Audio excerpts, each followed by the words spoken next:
Hello everyone, welcome back to my channel where we're all about living our cheapest bust. How do I sound cool? Let me just get to it. No funny business. Hello everyone, welcome back to my channel. Today we're going to talk about living our cheapest but best life. If you watch beauty channels, you've probably seen like a lot of these videos. This is basically full face of drugstore makeup, which is basically music to the ears of broke students.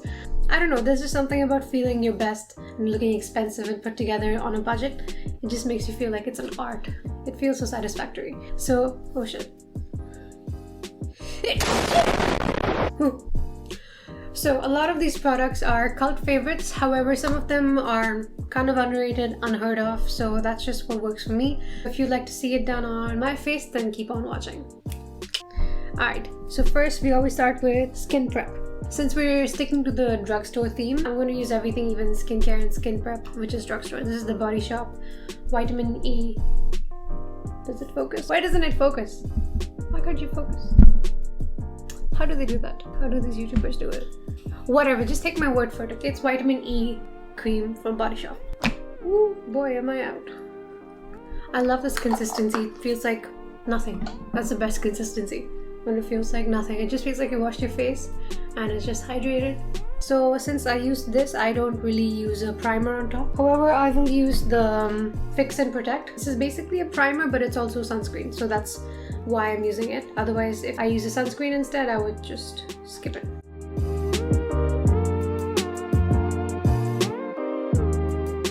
It gives me both protection from sun and it gives me a bit of a base to work with. So I love that because it's like a multi-purpose two-in-one action, and I love cutting short my time to get ready. So now I'm going to use the Maybelline Master Strobing Cream. It's a bit too dark for me right now, but it's because I haven't been going out much because I want to live.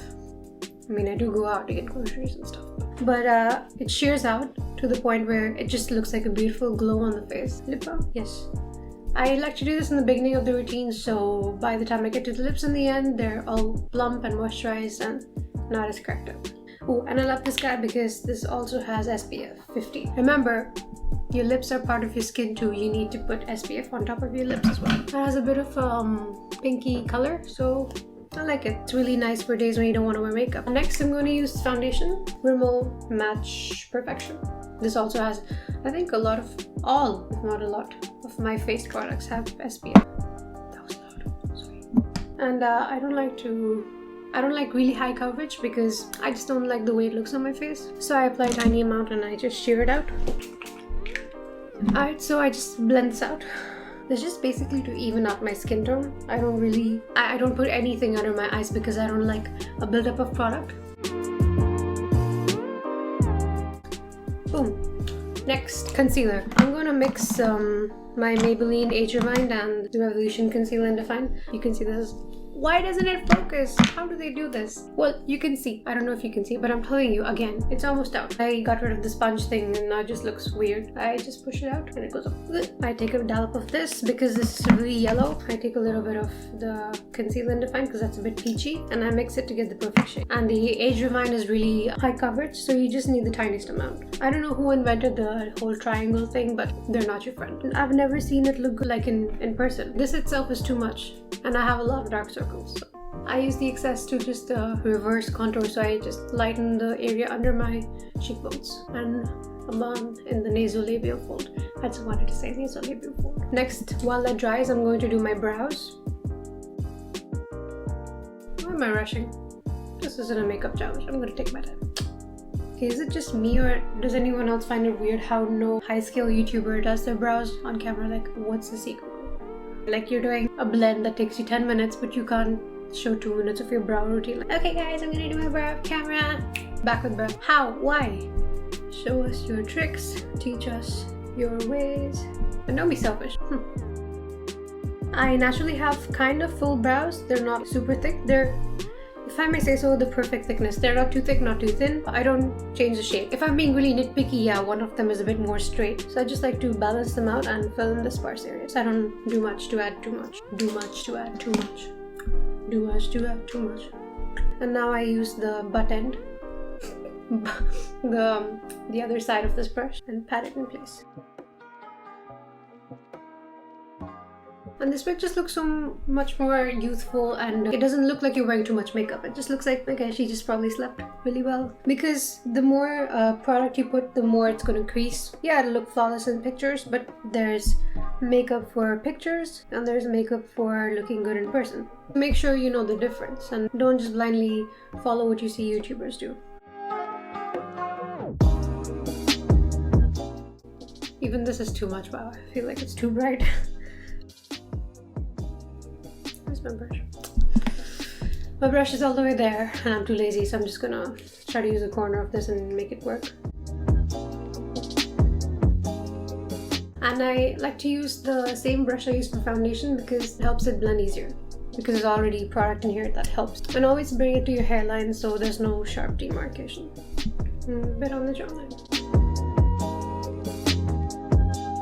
I place this mirror in a way that I can see my face from an angle like this. And there's this, a sharp line that I didn't see because it's blending in with the natural shadows. I will see it in the mirror down below, so that's something that you can do too. And voila, I'm happy with that. Next, I'm going to give my face a bit of a bronze so I look like, I'm healthy. Guess who broke this? Actually, my forehead is not too big, it's not too small, but I don't try to contour my forehead for that reason. I'm just doing this to add a bit of a glow and to look like I've been outside when I haven't.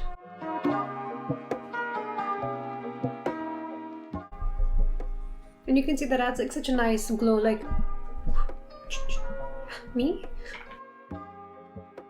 And this is very nice because you can even make any foundation that's a bit too light for you work this way. You can tone it down with a bit of bronzer and blush. Speaking of blush, I'm going to use this cream blush from Maybelline. This is in the shade, man, why don't they write it clearly? Burgundy Flush. And again, I'm going to use the same brush. I use one brush for a lot of things actually. I know you're not supposed to for whatever reason, but and always bring it kind of up, almost like pulling it up. This way it just also goes together with your contour and your bronzing. And it just makes your face look more youthful. I'm trying to avoid saying snatched, but yes, it's gonna make you look more snatched. And always whatever's left, I bring it between my nose, below my forehead.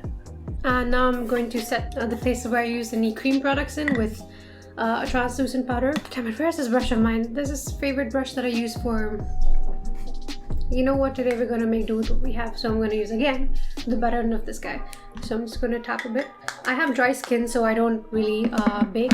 Unless it's really hot and I'm going outside, I will set it. I plan to just stay in my room and do nothing. So I'm going to just set my concealer, my smile lines, and my forehead because that's where we have most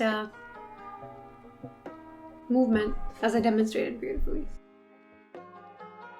Oh, and before you do that, make sure you have no creases there because that'll set in the creases. I mean, when you do this right, it can really minimize the appearance of your pores and increase the longevity of your makeup. But there's a fine line between using the right amount and like overdoing it to the point where it looks so dry and cakey. And then again, you have to use setting spray and blend it and then more setting spray. So it's just like, there's no point of it. Use little and little is more. I like to set my brows at the end. Oh, my favorite part, eyes. I'm using my Soulfix Revolution palette. What am I gonna do today? I'm gonna be basic and do a halo eye with a bit of a cat eye and a bit of a wing eye. A bit of everything. Yeah. This guy, which is my favorite, I've hit pan. I don't know if it's just me, but I get so excited when I hit pan on something. I'm like, yes, I'm actually using it. I'm getting my money's worth. I forgot to put primer, god damn it. But it says primer. It looks like concealer if you ask me. Oh wow, you got out like a decent bottle. Otherwise it just vomits on my hand like, it's either nothing or like all or nothing, like just that much. You can actually even use a concealer as your base if you use one that is not too creamy. Just a hair, just a little bit, and spread it out. This way you can really pack a punch. It'll make the color so much more vibrant. Now, since I don't plan to do anything like crazy and colorful, I've done my base before. Otherwise I would start with my eyes and then proceed. But since we're here, we're gonna be careful and try not to make much of a mess. Use this transition shade, the pinky one. I would like to bring it up to my temple. It's the smallest difference. Like I just did 1, 2, 3 swipes, and you can see this eye has the illusion of being a bit more lifted, while this eye is a bit more straight.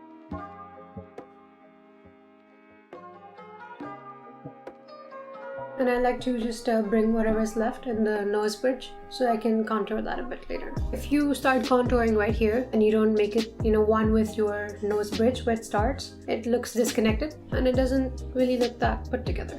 Now I'm going to pack it with a purpley brown shade. It's coming off a bit browner than I intended, so I'm going to mix it with a bit of red.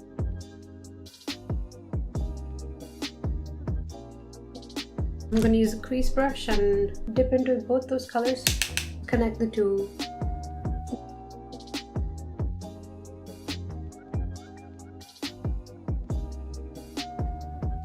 And for the halo, this guy. I like to use my fingers because it's just easy, accessible, and looks the best. Look how pretty that is. I love halo eyes because they look so pretty and they look like you tried a lot when you didn't. This took me what, like 2 minutes? If I wasn't talking and kept my mouth shut, it would be faster, but it is what it is. And the same thing, I put the darker colors in the periphery, such a weird word, blend it out. And don't be afraid to smoke out your lower lash line. Like, it may look intense, but it really makes your eye look so much bigger. I used to be really scared to do this because I didn't want my dark circles to look even more intense than they already are. But this just makes your eye look so much bigger and it looks really cohesive. I want to get a little bit more darkness in the outer corner, so I'm going to use this purpley brown shade. And don't ask me exactly what I'm doing. I'm just swirling, swishing, dabbing. Whatever feels right. I'm pretty happy with that. I'm gonna do the other one off camera and I'll be right back. It's not a bad look. Why the fuck you lying? But could be better. Anyway, fuck it. Blinking again. I guess I better hurry. It's best if you do the inner corner highlight and then the cat extension. We're gonna wing it. Alright. I don't even know if you can see it actually. So much effort for not even being seen. That's how everyone sees it. No one asked you. Okay, now she's showing up.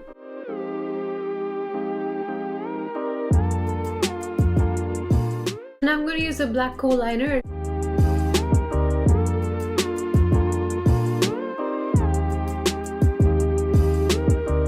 Doesn't show much on camera, but it does make a difference because it makes your eyelashes look more thicker. And we just follow the lower lash line and just pull it up.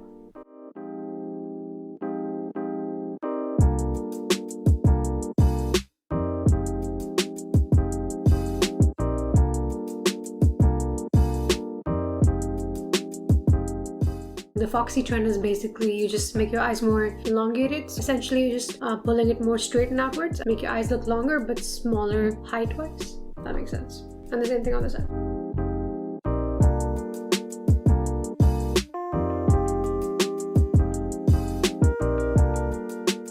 Do they look symmetrical? You tell me. I know they're supposed to be similar, but sometimes you gotta let them do their own thing and, well... You do not tell me what to do! It's my face. No, I think I better set the brows because otherwise I'll forget. This is a tinted brow gel. You can use a clear one. Depends on my mood and how lazy I am.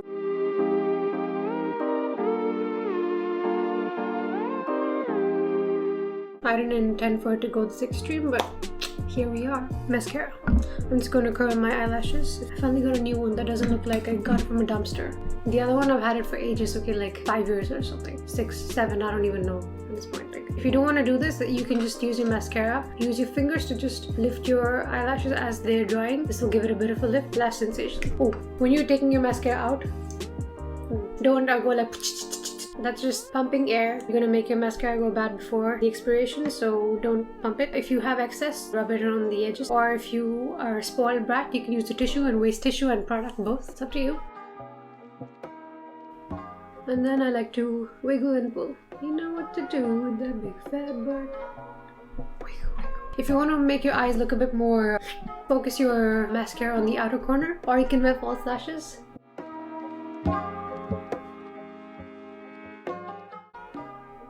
And that's one coat. And I shall do the other eye and BRB. In case you guys can notice, I combed my hair and I look like Goddess Durga, and I'm not mad at it. Do I look unapproachable and intimidating? Yes. I'm going to use the one which is closest to my lip shade to just contour a bit. This is pretty self-explanatory, so I'm going to shut up now.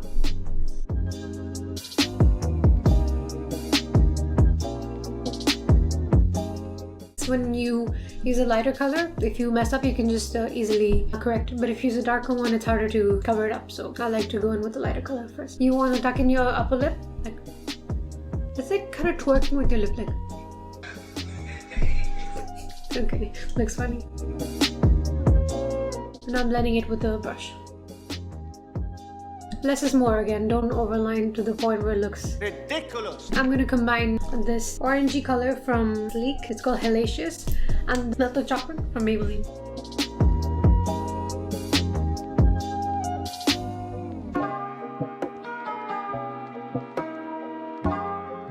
So I'm using the NYX Butter Gloss in the shade Angel Food Cake. So I'm just going to use a tiny bit of highlight because I can't skip it. I'm using the Revolution Strobe Highlight in the shade Gold Addict.